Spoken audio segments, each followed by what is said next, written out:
Hi, everyone, and thank you for tuning in. I'd also like to extend thanks to my committee chair, Dr. Shirley Samuels, who has helped me immensely with this research.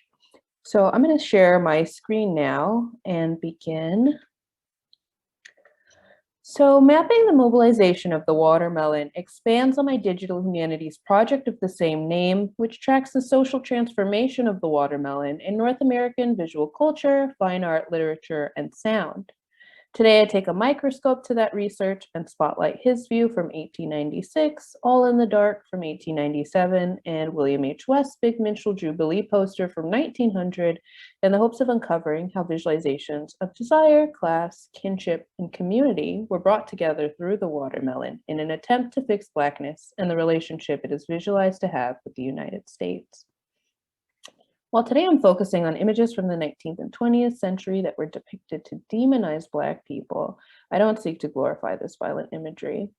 However, I feel its engagement is important because images of watermelons and Black people in popular culture are very much tied to an intricate system of North American subjugation that was animated by creative expression. And even with the great work that popular culture scholars have conducted, the nuances of popular culture imagery are often, still trivialized by the larger public.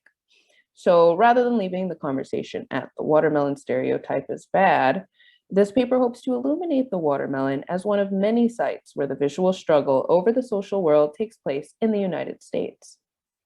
According to American history scholar William R. Black, despite how we understand the watermelon today, the fruit was not always associated with Blackness. It was widely known that everyone ate watermelon in the United States. However, he reveals this was soon to shift.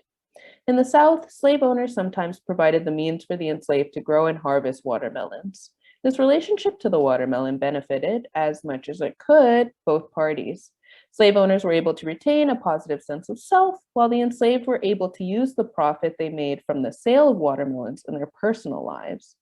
The watermelon was sometimes weaponized to punish the enslaved, as was the case with Lewis Brown in Arkansas. Simultaneously, watermelons were also used to purchase freedom, were an object from which the enslaved taught each other to literally reclaim the fruits of their labor, and were present during celebrations where the enslaved could rest, celebrate, and gather in community together. To the freed and newly freed, the watermelon allowed them to sustain their financial independence, physically stake a claim to the nation following emancipation, as well as shift and redefine their social standings. However, as William Black illustrates, the watermelon's ability to provide security to freed Black Americans was severely limited by the violence incited by white Southerners in response to the social shifts brought forth by emancipation. Black people were killed for inhabiting public space with watermelons and refusing to give their watermelons to white people, as well as burned to death for reporting white Southerners for stealing their watermelons. The watermelon began to be associated with notions of Black criminality in newspapers and later became a symbol of sickness, where the contraction of cholera was mythologized as a consequence of Black people's ingestion of the watermelon. It is from these early narratives about Black people's attachment to the watermelon that its centrality and image begins to appear. American history scholar James Lemons notes, popular culture in the United States was truly actualized through minstrelsy, quote, our first national popular entertainment, end quote, which started in the 1820s and became popular towards the middle of the 19th century, according to African-American English scholar Jennifer Bloomquist. It was through the success of minstrelsy, as well as through advances in technology, Lemons notes, that popular culture was able to proliferate in the United States towards, quote, the last quarter of the 19th century, end quote. This proliferation saw the visualization of Blackness in print and photography. The representation of Black people in popular culture began to shift in the 1880s, which, according to Lemons, was marked by a, quote, domination of illustrations portraying grotesque caricatures of Black people. William Black notes that images of Black people eating watermelon began to appear in increasing numbers in the North and the South in the latter part of the 19th century. These aesthetic developments overlapped with the racialization of lynchings in the United States, which saw over 100 Black people lynched annually between 1889 and 1902, according to Lemons. If, as professor of art and design education, Richard Sigismund argues, quote, the Sambo image and the concrete block are facts, end quote, images of the watermelon in United States popular culture might too function as historical documents that allow us to better understand North America at the turn of the century. The composition of his view is reflective of popular culture's ability to define the boundaries of the American public and image. In 1896, his view was published in Puck, a New York-based magazine originally founded in St. Louis by an Austrian man named Joseph Kepler. Puck ran from 1877 to 1914 and was considered, according to historian Samuel J. Thomas, quote, the premier journal of visual satire, end quote, during its time. The magazine initially catered to Germans before broadening its audience to all white Americans after its popularity increased towards the end of the 19th century, notes American print scholar Dan Backer. Puck's image, his view, marks its Black characters as working class through their dress and their labor, and categorizes them in terms of their productivity. So we see on the left the man and the Black woman who's obscured in the background, who presumably own the home. And on the right, we see the man in the farmer's hat gesturing with the watermelon and leaning on the barrel. However, the boundaries of space and labor that separate the working man from the man resting on the barrel is disrupted by the watermelon's interjection of the space between them, which we see right here. The man on the left becomes distracted from his work, unable to remain productive, and his eyes widen. The watermelon is represented as a desire which penetrates both everyday Black life and a desire that infects the Black people in proximity to it, regardless of their work ethic or personal discipline. The watermelon is given the power to pervert and corrupt, turning one from good and productive, which is organized on the left, to bad and lazy, which we see composed on the right. The caption of his view also reads, Sam, what am a vegetarian? Mose, a person that never eats meat. Sam, I couldn't stand that no-how, except when the watermelon's in season. In depicting Sam as willing to change his entire diet for watermelon season, Blackness is imposed as that which has no loyalty, not even to its own body. Moreover, this suggests that Black will, the ability to do and think for the self, is permeable, fragile, and waiting for something or someone else to guide it, an argument that was used to justify slavery. Backer believes that Puck understood that the production of, quote, any cartoons not soundly based in shared culture, end quote, would mean demise for the magazine. And as such, its, quote, artists illustrated their editorial opinions with well-known narratives and activities, end quote. Part of this shared culture involved the positioning of Blackness as helpless to its own desires. Considering that his view was made just a few months following the separate but equal Plessy versus Ferguson decision, Puck's reflection of white public desire, in his view, also marks the image as an entry point from which a non-American European immigrant magazine is able to insert itself into the nation and the narrative of American whiteness by presenting the watermelon as perverse and Blackness as pervertible. In doing so, Puck reveals the watermelon's image as that which can expand the concepts of race, nation, and its public. The representation of the corruptive watermelon as a way to define the American nation and public can also be seen in the photograph All in the Dark from 1897. Though it has no listed author or publishing entity associated with it, the image is still very much tied to the legacy of visualizing Blackness and the watermelon in the United States. Sigismund notes that the appearance of Black childhood in United States popular culture, particularly when coupled with the watermelon, quote, was visually designed to be cute or benevolent, and he goes on to say humorous, even heartwarming, end quote.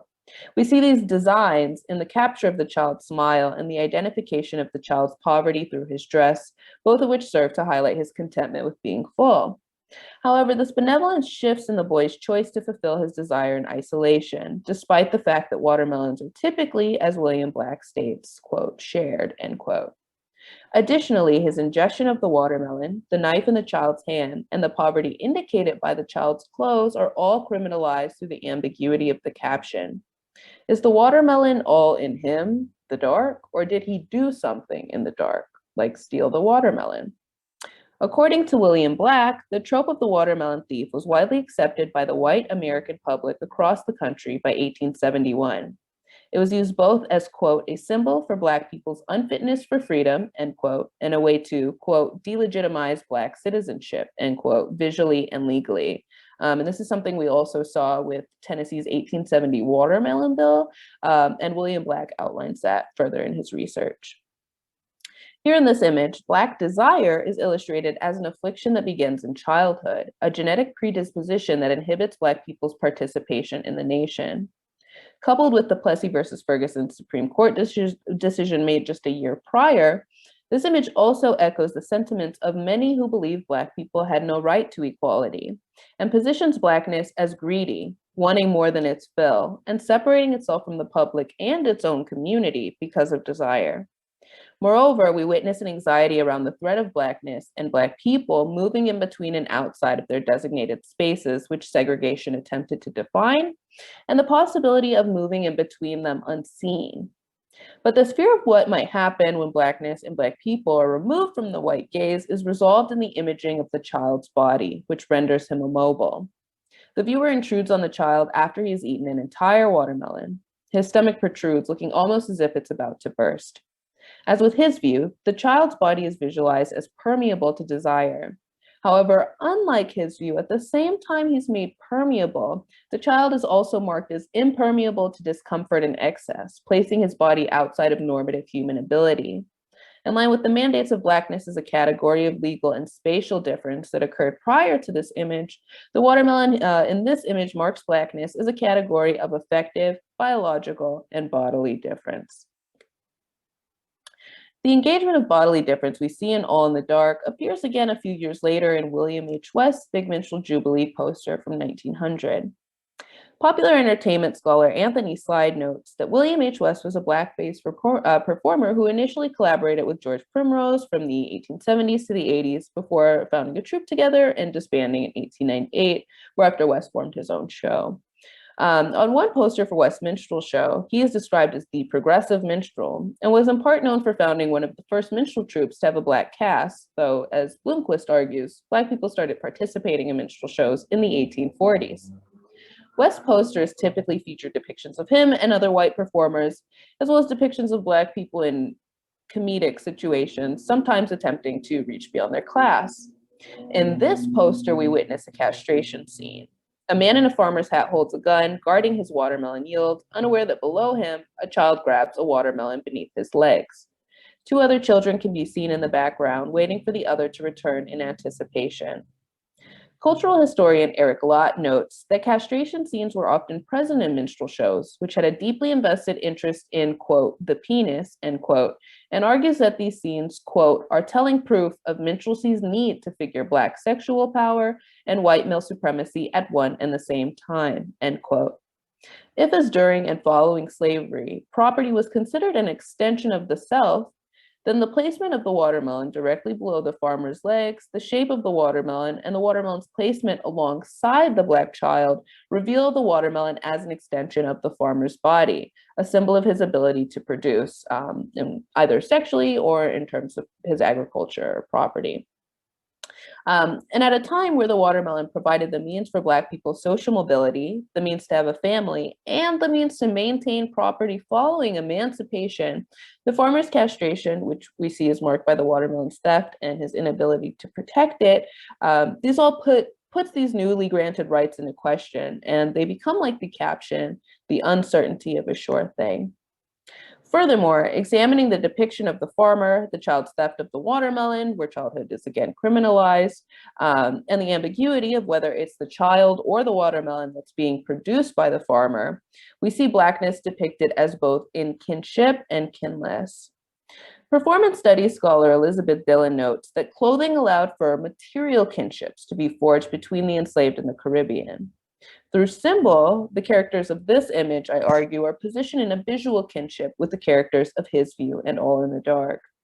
When examined together, these works not only function as a family of images in their use of the watermelon, but create a lineage of imagery that connects its Black subjects through their dress, most notably through the hat and suspenders, which we saw in all of these images, and the extension of their stomachs, which we also saw in all of these images, but particularly with this image and his view. The characters that are portrayed here look almost exactly alike. Even so, African-American studies scholar Hortense Spillers notes that under slavery, quote, kinship loses meaning since it can be invaded at any given and arbitrary moment by the property relations, end quote, between people. Similarly, following slavery, property relations in this image, namely the farmer's ownership of his watermelons and the children's challenge to said ownership, are where kinship within the community is dissoluted.